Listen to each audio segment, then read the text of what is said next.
ആദ്യത്തെ കിളിക്കൂടിന്റെ ഇന്നത്തെ എപ്പിസോഡിലേക്ക് എല്ലാവർക്കും സ്വാഗതം. അമ്പലത്തിൽ വെച്ച് സുനന്ദ നിധിയെ കാണുന്നുണ്ട്. നിങ്ങൾ വീട്ടിലേക്ക് വരരുതായിരുന്നു നിധി. എനിക്ക് വേണ്ടി നിങ്ങൾ ഒരുപാട് നാണക്കേട് സഹിച്ചു. ഞാൻ ഒരുപാട് കരഞ്ഞു. അല്ലാതെ ഞാൻ എന്താ ചെയ്യാ എന്ന് സുനന്ദ പറയുമ്പോൾ, ഞങ്ങളുടെ ഭാഗത്തുനിന്ന് ഒന്ന് ശ്രമിച്ചു നോക്കിയെന്നേ ഉള്ളൂ.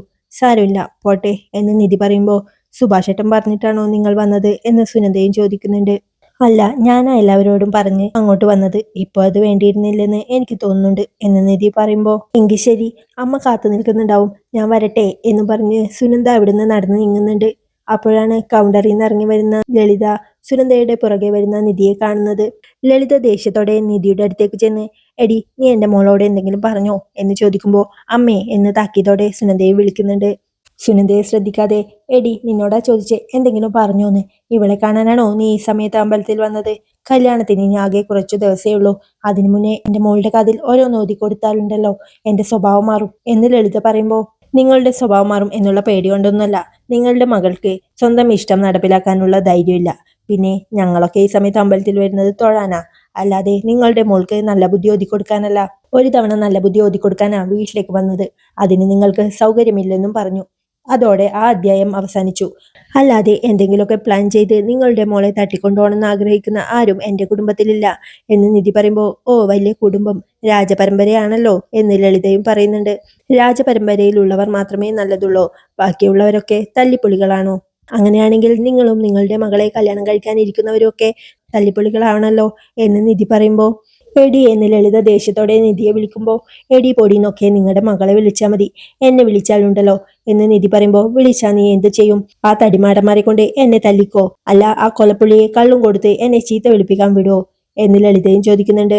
രണ്ടുമല്ല, എന്താടിന്ന് ഞാൻ അങ്ങ് തിരിച്ചു ചോദിക്കും. മകളുടെ പ്രായമുള്ള ഒരുത്തിയുടെ വായിന്ന് അങ്ങനെയൊന്ന് കേൾക്കണോ എന്ന് നിധി ചോദിക്കുമ്പോൾ, നാക്കിനെല്ലില്ലാതായല്ലേ, വന്നു കയറിയ കുടുംബത്തിന്റെ ഗുണം നീയും കാണിക്കാതിരിക്കില്ലല്ലോ എന്ന് ലളിത പറയുമ്പോൾ, ഞാൻ വന്നു കയറിയ കുടുംബവും അവിടെയുള്ള ആൾക്കാരും നിങ്ങളുടെ വീട്ടുകാരെക്കാൾ നല്ലതാണെന്ന് നിധിയും പറയുന്നുണ്ട്. കുടുംബത്തിന്റെ ഗുണങ്ങളൊക്കെ നാട്ടുകാർ പറയുന്നുണ്ട് എന്ന് ലളിത പറയുമ്പോൾ, നാട്ടുകാരെ കൊണ്ട് പറയിപ്പിക്കാൻ നിങ്ങളെ പോലെയുള്ളവരുണ്ടല്ലോ. എന്തായാലും നിങ്ങളുടെ വീട്ടുകാരുടെ സ്വഭാവത്തെക്കാൾ ഒരു പടി നല്ലത് തന്നെയാ എന്റെ വീട്ടുകാരുടെ സ്വഭാവം, മര്യാദ കൊണ്ടും മനുഷ്യത്വം കൊണ്ടും എന്ന് നിധി പറയുമ്പോൾ, ഓ 3 മാസം കൊണ്ട് അത് നിന്റെ കുടുംബമൊക്കെ ആയോ എന്ന് ലളിതയും ചോദിക്കുന്നുണ്ട്. എന്താ സംശയം, എന്റെ കുടുംബം തന്നെയാ. പിന്നെ ഇനി അനാവശ്യമായി എന്നോട് വഴക്കുണ്ടാക്കാൻ വരരുത്. പിന്നെ ഇനി അനാവശ്യമായി എന്നോട് ഹുങ്ക് കാണിക്കാൻ വരരുത്. ഞാൻ അമ്പലത്തിൽ വരുന്നത് വഴക്കുണ്ടാക്കാനല്ല എന്ന് ദേഷ്യത്തോടെ പറഞ്ഞുകൊണ്ട് നിധി അവിടുന്ന് നടന്നു പോകുന്നുണ്ട്. നിധിയെ നോക്കി വിഷമത്തോടെ നിൽക്കുന്ന സുനന്ദയെ, നടക്കടി ഇങ്ങോട്ട്, നടക്ക് എന്നും പറഞ്ഞ് ലളിത വലിച്ചു കൊണ്ടുപോകുന്നുണ്ട്. പിന്നീട് വീട്ടിൽ നിധി സുഭാഷിനോടായി വീണ്ടും ഒരു കല്യാണ കാര്യം പറയുന്നുണ്ട്. ഞാൻ പറഞ്ഞതല്ലേ നിധി, ഇപ്പോഴിനി നോക്കണ്ട, പതിയെ മതിയെന്ന് എന്ന് സുഭാഷ് പറയുമ്പോൾ, അതിനിപ്രാവശ്യം നമ്മൾ വീട്ടിലേക്ക് പോകുന്നില്ല എന്ന് നിധിയും പറയുന്നുണ്ട്. അപ്പോഴേക്കും സുധീഷും ഉത്സാഹത്തോടെ എഴുന്നേറ്റുകൊണ്ട്, അതെ സുഭാഷ് ഏട്ടാ, ഇത്തവണ പാരൻസ് വീട്ടുകാർ ഇവരോടൊന്നും സംസാരിക്കാൻ നിൽക്കണ്ട. ആ കുട്ടി കോഫി ഷോപ്പിലേക്ക് വരാന്ന് പറഞ്ഞിട്ടുണ്ട്. നമ്മൾ അവിടെ പോകുന്നു, കുട്ടിയെ കാണുന്നു, സിമ്പിൾ എന്ന് പറയുമ്പോൾ, കോഫി ഷോപ്പിലേക്കോ എന്ന് സംശയത്തോടെ സുഭാഷും ചോദിക്കുന്നുണ്ട്. അതെ സുഭാഷ് ഏട്ടാ, ആദ്യം നിങ്ങൾ രണ്ടുപേരും സംസാരിച്ച് ഓക്കെ ആവുകയാണെങ്കിൽ മാത്രം വീട്ടുകാരെ കണ്ടാൽ മതിയല്ലോ എന്ന് സുധീഷ് പറയുമ്പോൾ, നിങ്ങൾ ഓക്കെ ആണെങ്കിൽ പെട്ടെന്ന് തന്നെ നമുക്ക് കല്യാണം നടത്താം എന്ന് ഹരീഷും പറയുന്നുണ്ട്. സുനന്ദേച്ചിയുടെ കല്യാണത്തിന് മുന്നേ സുഭാഷ് ഏട്ടന്റെ കല്യാണം നടത്തണം എന്ന് നികേഷ് പറയുമ്പോൾ, എന്തിനാടാ അങ്ങനെ ഒരു വാശി? അതൊരു പാവം, എവിടെയെങ്കിലും ഹാപ്പി ആയിട്ട് ജീവിക്കട്ടെ, നമ്മൾ എന്തിനാ അവരോട് വാശിക്ക് നിൽക്കുന്നേ എന്ന് സുഭാഷും പറയുന്നുണ്ട്. ഞാൻ ഇന്ന് വരാന്ന് അവർക്ക് വാക്ക് കൊടുത്തി, സോറി, മാട്രിമോണിയൽ സൈറ്റിൽ നിന്ന് മെസ്സേജ് ചെയ്തതാ, തിരിച്ച് റിപ്ലൈ കൊടുത്തില്ലെങ്കിൽ നമുക്ക് ഇൻട്രസ്റ്റ് ഇല്ലാന്ന് കരുതി അവർ വിട്ടുപോയാലോ എന്ന് വിചാരിച്ച് പെട്ടെന്ന് മെസ്സേജ് ചെയ്തതാ. സുഭാഷ് ഏട്ടന് ഇഷ്ടമില്ലെങ്കിൽ വേണ്ട, നമുക്കത് ക്യാൻസൽ ചെയ്യാം, ഞാൻ അവരോട് പറഞ്ഞോളാം എന്ന് നിധി പറയുമ്പോൾ, വേണ്ട കുഴപ്പമില്ല, ഞാൻ വരാം എന്ന് സുഭാഷും സമ്മതിക്കുന്നുണ്ട്. അപ്പോഴേക്കും സുധീഷ് സന്തോഷത്തോടെ സുഭാഷിനടുത്തേക്ക് പോയിരുന്ന്, കലക്കി സുഭാഷ് ഏട്ടാ, ഒരു കാര്യം ചെയ്യാം, ഞാനും വരാം പെണ്ണ് കാണാൻ, നമുക്ക് രണ്ടുപേർക്കും ഒരുമിച്ച് പോയി കണ്ടിട്ട് വരാം എന്ന് സുധീഷ് പറയുമ്പോൾ, അപ്പോഴേക്കും നികേഷും അവരുടെ അടുത്ത് ചെന്നിരുന്ന്, അയ്യോ അത് വേണ്ട, നിങ്ങൾ പോയാലേ ആ പെണ്ണിനോട് ഏറ്റവും കൂടുതൽ സംസാരിക്കുന്നത് നിങ്ങളായിരിക്കും. സുഭാഷ് ഏട്ടനെ ഒരു വാക്കുപോലും മിണ്ടാൻ നിങ്ങൾ സമ്മതിക്കില്ല. ഞാൻ വന്നോളാം സുഭാഷ് ഏട്ടന്റെ കൂടെ എന്ന് പറയുമ്പോൾ, സുഭാഷും അവനോട് സമ്മതം മൂളുന്നുണ്ട്. അത് കേട്ട് സുധീഷും പെട്ടെന്ന് എഴുന്നേറ്റ്, എടാ ഞാൻ എന്തിനാടാ ആ കുട്ടിയോട് സംസാരിക്കുന്നേ? അങ്ങനെ ഞാൻ ഏതെങ്കിലും കുട്ടിയോട് സംസാരിക്കുന്നത് ആരെങ്കിലും കണ്ടിട്ടുണ്ടോ എന്ന് ചോദിക്കുമ്പോൾ, ഞങ്ങൾ മാത്രോ, ഈ നാട്ടുകാർ മുഴുവൻ കണ്ടിട്ടുണ്ട് നിങ്ങളുടെ പഞ്ചാര എന്ന് ഹരീഷും പറയുന്നുണ്ട്. ഞാൻ എപ്പോഴാടാ അങ്ങനെ എന്ന് ഹരീഷിനോട് ചോദിച്ചുകൊണ്ട് നിധിയുടെ അടുത്തേക്ക് എഴുന്നേറ്റ് പോയി, നിധി, ഞാൻ അങ്ങനെയുള്ള ആളൊന്നും അല്ല കേട്ടോ എന്ന് സുധീഷ് പറയുന്നത് കേട്ട് ഏടത്തിക്ക് നന്നായിട്ട് അറിയാം സുധീഷ് ഏട്ടൻ എങ്ങനെയുള്ള ആളാണെന്ന്. ഞാൻ വന്നോളാം സുഭാഷ് ഏട്ടാ എന്ന് നികേഷും പറയുന്നുണ്ട്. അത് കേട്ട് ഹരീഷും അത് തന്നെയാ നല്ലത്, നിങ്ങൾ പോയാൽ മതി എന്ന് പറയുന്നുണ്ട്. എടാ ഞാൻ കൂടെ പോയാൽ ആ കുട്ടിയെ കാര്യങ്ങളൊക്കെ പറഞ്ഞ് ബോധ്യപ്പെടുത്താലോ എന്ന് കരുതിയാ എന്ന് സുധീഷ് പറയുമ്പോൾ അത് സുഭാഷ് ഏട്ടൻ തന്നെ പറഞ്ഞ് ബോധ്യപ്പെടുത്തിക്കോളും എന്ന് ഹരീഷും പറയുന്നുണ്ട്. അത് കേട്ട് സുധീഷ് എന്തിനാടാ എല്ലാരും കൂടി എന്നെ മോശപ്പെട്ട ഒരാളായി കാണുന്നേ എന്ന് ചോദിക്കുമ്പോൾ സുധീഷ് എന്റെ സ്വഭാവം പറഞ്ഞതേ ഉള്ളൂ എന്ന് നികേഷും പറയുന്നുണ്ട്. അത് കേട്ട് നികേഷേ ഞാനും കൂടി വരാം എന്ന് നിധി പറയുമ്പോഴേക്കും അത് കൊള്ളാം, ഓക്കെ എടുത്തി ഫിക്സ് എന്ന് നികേഷും പറയുന്നുണ്ട്. അത് കേട്ട് സുധീഷ് ഹരീഷിനോടായി, എടാ ഈ ലവിന്റെ തുടക്കം ഇതാ, ഞാൻ അവിടെ ചെന്ന് ആ കുട്ടിയോട് സംസാരിക്കുമെന്ന് കരുതിയ നിധി പോസിറ്റീവായി അവളും കൂടി വരാന്ന് പറഞ്ഞത് എന്ന് സുധീഷ് പറയുമ്പോഴേക്കും സത്യം എന്ന് ഹരീഷും ചോദിക്കുന്നുണ്ട്. ആടാ ഉള്ളിന്ന് ലവ് വരുന്നതിന്റെ ലക്ഷണ ഇത് എന്ന് സുധീഷ് പറയുമ്പോൾ ചീത്തു എന്ന് ഹരീഷും പറയുന്നുണ്ട്. ഹരീഷ് തുപ്പുന്ന ശബ്ദം കേട്ട് നിധി തിരിഞ്ഞു നോക്കി എന്താന്ന് ചോദിക്കുമ്പോൾ അത് അവന്റെ വായിലൊരു കൊതുക് പോയതാ. ഏയ് അതൊന്നുമല്ല എടുത്തി എന്ന് സുധീഷ് പറയുന്നുണ്ട്. എന്താന്ന് ഞാൻ പറയാം എന്ന് ഹരീഷ് പറയുമ്പോഴേക്കും എന്താന്ന് നിധിയും ചോദിക്കുന്നുണ്ട്. സുധീഷ് അവനെ തടുമ്പോഴേക്കും അത് പിന്നെ ഏട്ടത്തിക്ക് സുധീഷ് ഏട്ടനോട് പോസിറ്റീവ്നെസ് ആന്നാ പറയുന്നേ, ആ കുട്ടിയോട് സംസാരിക്കുന്നോണ്ടാ ഏട്ടത്തിയും കൂടെ പോകുന്നതെന്ന് പറഞ്ഞതെന്ന് എന്ന് ഹരീഷ് പറയുമ്പോൾ ഏയ് അതൊന്നുമല്ല നിധി എന്ന് സുധീഷും പറയുന്നുണ്ട്. അപ്പോഴേക്കും നിധി സുഭാഷിന്റെ നാളെ നമുക്ക് 3 പേർക്കും പോവാം എന്ന് പറയുമ്പോഴേക്കും എങ്കിൽ ഞാൻ വണ്ടിയും കൊണ്ടുവരാം, അപ്പൊ നമുക്ക് 4 പേർക്കും കൂടി പോവാലോ എന്ന് പറഞ്ഞുകൊണ്ട് സുഭാഷിന്റെ മുഖത്തേക്ക് സമ്മതത്തിനായി നോക്കുന്നുണ്ട്. ഞാനൊന്നും മിണ്ടാതെ ഒരു മൂലയ്ക്കെങ്ങാനും ഇരുന്നോളാം എന്ന് പറഞ്ഞ് വീണ്ടും സുഭാഷിനെ നോക്കുമ്പോൾ സുഭാഷ് സമ്മതമുള്ളാണ്. നിധിയും സന്തോഷത്തോടെ അകത്തേക്ക് കയറി പോകുന്നുണ്ട്. തന്നെയും കൂടി കൂട്ടു എന്ന സന്തോഷത്തിൽ സുധീഷ് അങ്ങനെ നിൽക്കുമ്പോഴേക്കും ഹരീഷ് വന്ന് അതേ ഒരു ടാക്സി കിട്ടുമോ എന്ന് ചോദിക്കുന്നുണ്ട്. അത് കേട്ട് സുധീഷ് അവന്റെ പുറകെ തന്നെ ഓടുന്നുണ്ട്. പിന്നീട് അവർ 4 പേരും ആ കോഫി ഷോപ്പിന്റെ മുന്നിൽ കാറിൽ വന്ന് ഇറങ്ങുന്നുണ്ട്. ഇതാണോ സ്ഥലം എന്ന് സുഭാഷ് ചോദിക്കുമ്പോഴേക്കും അതെ ഇത് ഈ IT പിള്ളേരുടെ സ്ഥിരം സ്പേസാ എന്ന് നികേഷും പറയുന്നുണ്ട്. പാൻഡലായിട്ട് നിൽക്കുന്ന സുഭാഷിനോട് എന്താ ഒരു വലിച്ചിൽ പോലെ ഉണ്ടോ എന്ന് സുധീഷ് ചോദിക്കുമ്പോൾ അതൊന്നുമല്ല, ഞാൻ ഇങ്ങനെയുള്ള സ്ഥലത്തൊക്കെ ആദ്യമായിട്ടല്ലേ അതുകൊണ്ടാ എന്ന് സുഭാഷ് പറയുമ്പോൾ അതൊന്നും കുഴപ്പമില്ലെന്നേ, അഥവാ ഇപ്പൊ എന്നെ സെറ്റായാലേ ഇടയ്ക്കിടയ്ക്ക് ഇവിടെ കാണാൻ വരേണ്ടി വരില്ലേ, അതിനുള്ള ഒരു റിഹേഴ്സലായി കൂട്ടിയാൽ മതി എന്ന് സുധീഷ് പറയുമ്പോൾ നമുക്ക് ലോക്കൽ സെറ്റപ്പ് ഒക്കെ മതി സുധീഷേ എന്ന് സുഭാഷും പറയുന്നുണ്ട്.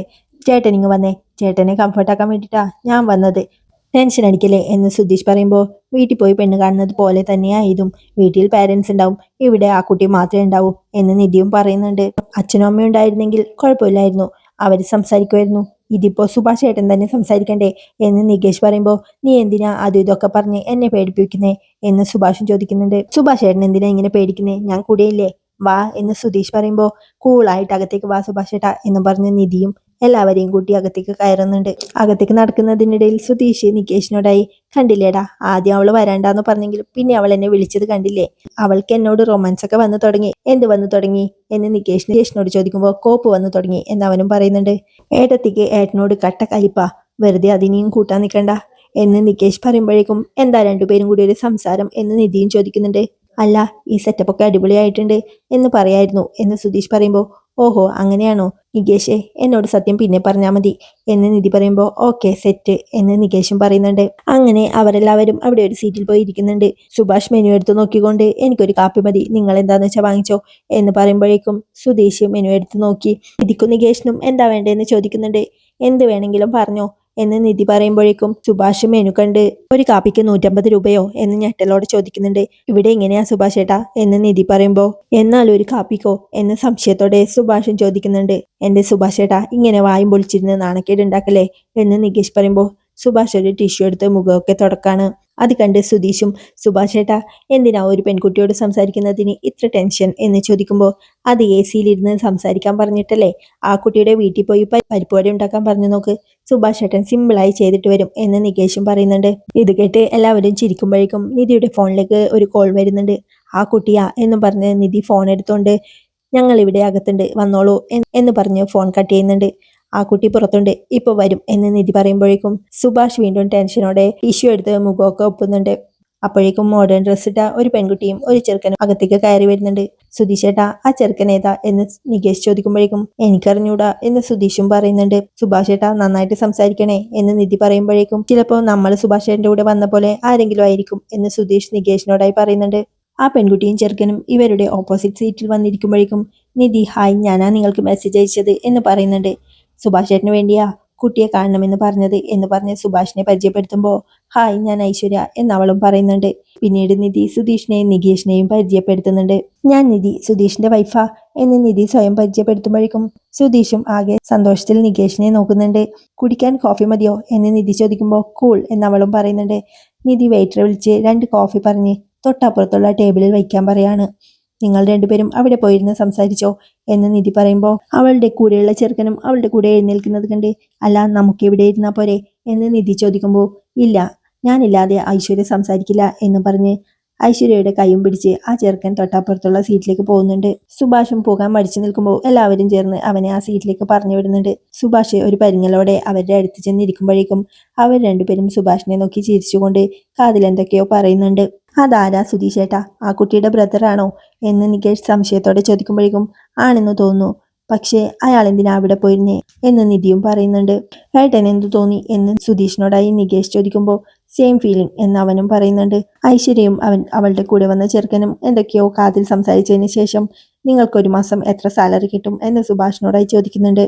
കൃത്യമായ ഒരു സാലറി പറയാൻ പറ്റില്ല, ചില ദിവസങ്ങൾ ജോലി കുറവായിരിക്കും, ചില ദിവസങ്ങളിൽ കൂടുതലുണ്ടാവും എന്ന് സുഭാഷ് പറയുമ്പോൾ എന്ന് വെച്ചാ എന്ന് അവനും ചോദിക്കുന്നുണ്ട്. കൃത്യമായ ഒരു മാസ ശമ്പളം പറയാൻ പറ്റില്ല, ദിവസക്കൂലിയാ, എന്തായാലും ഒരു 10-20,000 രൂപയൊക്കെ ഉണ്ടാവും എന്ന് സുഭാഷ് പറയുമ്പോൾ അവർ രണ്ടുപേരും വീണ്ടും എന്തൊക്കെയോ സംസാരിക്കുന്നുണ്ട്. ആ കുട്ടിയൊന്നും സംസാരിക്കുന്നില്ലല്ലോ, എല്ലാം അവനാണല്ലോ ചോദിക്കുന്നത് എന്ന് നികേഷ് സുധീഷിനോടായി പറയുമ്പോൾ അത് ആ കുട്ടിയുടെ ചേട്ടനല്ലേ, എന്തെങ്കിലുമൊക്കെ ചോദിക്കാനുണ്ടാവും എന്ന് നിധിയും പറയുന്നുണ്ട്.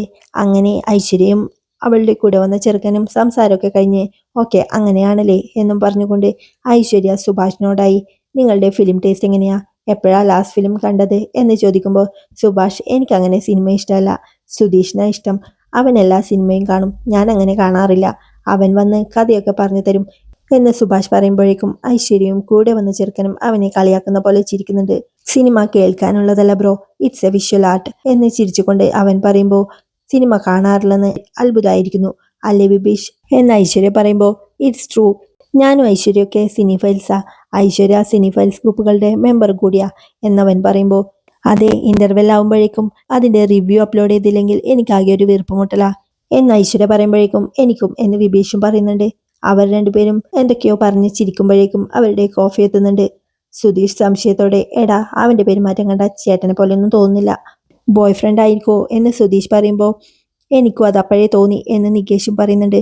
ഏയ് അങ്ങനെയൊന്നും ആയിരിക്കില്ല, ഞാൻ ആ കുട്ടിയുടെ പ്രൊഫൈൽ നോക്കട്ടെ എന്ന് പറഞ്ഞ് നിധി പ്രൊഫൈൽ നോക്കിക്കൊണ്ട് ബ്രദറിനെ പറ്റിയൊന്നും കാണുന്നില്ല, 2 ചേച്ചിമാരുണ്ടെന്നാ കാണുന്നേ എന്ന് പറയുമ്പോഴേക്കും നിങ്ങളുടെ ഐശ്വര്യയുടെ ആരാ എന്ന് സുഭാഷൻ ചോദിക്കുന്നുണ്ട്. ബെസ്റ്റി എന്ന് വിബീഷ് മറുപടി പറയുമ്പോൾ ഫ്രണ്ടാണോ എന്ന് സുഭാഷ് സംശയത്തോടെ ചോദിക്കുന്നുണ്ട്. ബെസ്റ്റി എന്ന് പറഞ്ഞുകൊണ്ട് അവൻ ഐശ്വര്യയെ ചേർത്ത് പിടിക്കുമ്പോൾ സുഭാഷ് വീണ്ടും സംശയത്തോടെ എനിക്ക് മനസ്സിലായില്ല എന്ന് പറയുന്നുണ്ട്. ഇതിലെന്താ ഇത്ര മനസ്സിലാകാൻ, ബെസ്റ്റി അത്രേ ഉള്ളൂ എന്ന് പറഞ്ഞുകൊണ്ട് അവർ രണ്ടുപേരും ചിരിക്കുകയാണ്. എനിക്കൊരു സംശയം, ബ്രദർ തന്നെയാണോ എന്ന് നികേഷ് സംശയത്തോടെ അവിടെ ഇരുന്ന് ചോദിക്കുമ്പോൾ ആണെന്ന് തോന്നുന്നു, പറയാൻ പറ്റുമെന്ന് നിധിയും പറയുന്നുണ്ട്. സുധീഷ് അപ്പോഴേക്കും അവിടെ നിന്ന് എഴുന്നേറ്റ് പോകുന്നത് കണ്ട് ചേട്ടൻ എങ്ങോട്ടാ എന്ന് നികേഷ് ചോദിക്കുമ്പോൾ സുധീഷ് ഇപ്പൊ വരടാ എന്നും പറഞ്ഞു പോയി അവർക്കുള്ള കോഫി ആയിട്ട് വരുന്നുണ്ട്. ഒരു കപ്പ് കോഫി എടുത്ത് നിധി ഇതാ കോഫി എന്നും പറഞ്ഞു കൊടുത്തുകൊണ്ട് അവർ രണ്ടുപേരും കോഫി കുടിക്കാണ്. നിധി അവനെ തന്നെ സംശയത്തോടെ നോക്കിയിരിക്കുന്നത് കണ്ട് നിധി കോഫി കുടിക്ക് എന്ന് സുധീഷ് പറയുമ്പോൾ നിധി കോഫിയിലേക്ക് നോക്കുന്നുണ്ട്. അതിലൊരു ലവ് ഷേപ്പ് കണ്ട് നിധി ദേഷ്യത്തോടെ അവനെ നോക്കിക്കൊണ്ട് ഒരു സ്പൂൺ എടുത്ത് ആ കോഫി മുഴുവൻ കലക്കി കുടിക്കുന്നുണ്ട്. അത് കണ്ട് നികേഷ് ചിരിക്കുമ്പോൾ ചിരിക്കാതെ കോഫി കുടിക്കടാ എന്ന് സുധീഷ് അവനെ വഴക്ക് പറയുന്നുണ്ട്. സാരമില്ല ഒത്തില്ല അല്ലേ എന്ന് നികേഷ് അവനെ കളിയാക്കുന്നുണ്ട്. അപ്പോഴേക്കും ഐശ്വര്യയും വിബീഷും സുഭാഷിനോട് ബൈ പറഞ്ഞെഴുന്നേറ്റ് സുധീഷിന്റെ നിധിയുടെ അടുത്തേക്ക് വരുന്നുണ്ട്.